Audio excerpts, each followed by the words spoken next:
തിരുമേനി senior citizen ഫോറത്തിന്റെ ആഭിമുഖ്യത്തിൽ SSLC +2 പരീക്ഷകളിൽ ഉന്നത വിജയം നേടിയ വിദ്യാർത്ഥികളെ ആദരിച്ചു. ചെറുപുഴ ഗ്രാമപഞ്ചായത്ത് മെമ്പർ PJ ജോസ് ഉദ്ഘാടനം ചെയ്തു. ക്ലബ് പ്രസിഡന്റ് തോമസ് കുഴിമറ്റത്തിൽ അധ്യക്ഷനായി. KS Gopi, Raju Urumbikkunnil, A Krishnan Namboothiri, Sebastian Kizhakkarakkatt, EV Narayanan, Molly Joseph, Joy Adimakkal എന്നിവർ ആശംസകൾ നേർന്നു. ഒരു പകൽ വീട് എന്ന നിലയിൽ ഒരു ആസ്ഥാനം ഉണ്ടാവുകയും അതിന് മെമ്പർമാരെന്ന നിലയിൽ 70ഓളം ആളുകൾ ഇപ്പോൾ തന്നെ മെമ്പർമാരുണ്ട്. തീർച്ചയായിട്ടും നമുക്ക് ഒത്തിരി സന്തോഷകരമായ കാര്യമാണ്. ഇപ്പോൾ വയോജനങ്ങളെ ചേർത്ത് പിടിക്കുക എന്നുള്ളത് ഗവൺമെൻറ്റുകളുടെ ഒരു പ്രഖ്യാപിത നയമായി മാറിയിട്ടുണ്ട്. ഇപ്പം കേരളത്തിൽ അധികാരത്തിൽ വന്ന ഗവൺമെൻറ് ഒരു വയോജന വകുപ്പ് തന്നെ രൂപീകരിച്ചുകൊണ്ട് അതിനാവശ്യമായ ഇടപെടൽ നടത്തുമെന്നാണ് പറഞ്ഞത്.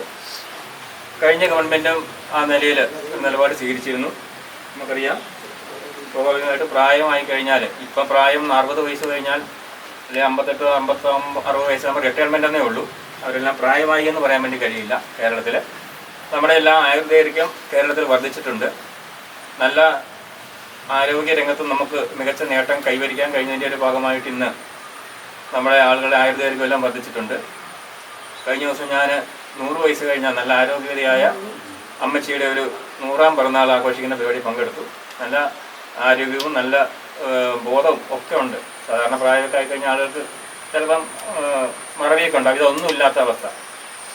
അപ്പോൾ നമ്മുടെ ആയുർദൈർഘ്യം കൂടിയപ്പോൾ 60 വയസ്സെന്ന് പറഞ്ഞാൽ അത് വലിയ പ്രായമൊന്നല്ല. എന്നാലും അത്തരം ആളുകളെ, റിട്ടയർമെൻ്റ് ആയ ആളുകളെ എല്ലാം ചേർത്ത് പിടിച്ചുകൊണ്ട് ഒരു വയോജന വേദി നമ്മുടെ സംസ്ഥാനത്ത് മിക്ക സ്ഥലങ്ങളിലും ഇങ്ങനെ രൂപീകരിച്ചിട്ടുണ്ട്. അതിൻ്റെ പ്രധാനപ്പെട്ട ഭാരവാഹികളാണ് എൻ്റെ പിന്നിലിരിക്കുന്ന ഈ പ്രമുഖരായ വ്യക്തിത്വങ്ങൾ. ഇവരെല്ലാം ജീവിതത്തിൻ്റെ നാനാ തുറകളിലും നമ്മുടെ നാടിനും അല്ല എൻ്റെ എല്ലാ മേഖലയിലും സാമൂഹിക രാഷ്ട്രീയ രംഗത്തൊക്കെ പ്രവർത്തിച്ച പലരും ഇവിടെ ഇരിപ്പുണ്ട്. അപ്പോൾ തീർച്ചയായിട്ടും ആദ്യം തന്നെ ഈ വയോജനങ്ങൾ ഇങ്ങനെ സംഘടിപ്പിക്കാനും അവരുടെ ആവശ്യങ്ങൾ, ഒട്ടനവധി പ്രശ്നങ്ങളുണ്ട്.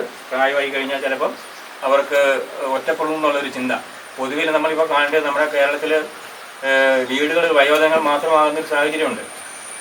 മക്കളെല്ലാം വിദേശത്തേക്ക് പോകുന്നു. പ്രായമായ കാരണവന്മാർ മാത്രം വീട്ടിൽ വരുന്നൊരു സാഹചര്യം. കുറേ വീടുകൾ ഇന്നിപ്പോൾ നാട്ടിൽ ഒഴിഞ്ഞു കിടക്കുന്ന സാഹചര്യമുണ്ട്. ആരും താമസമില്ലാത്ത വീടുകൾ വരെ നമ്മുടെ നാട്ടിൽ ഇന്ന് കേരളത്തിൽ ഒട്ടനവധി വീടുകളുണ്ടെന്നാണ് പറയുന്നത്.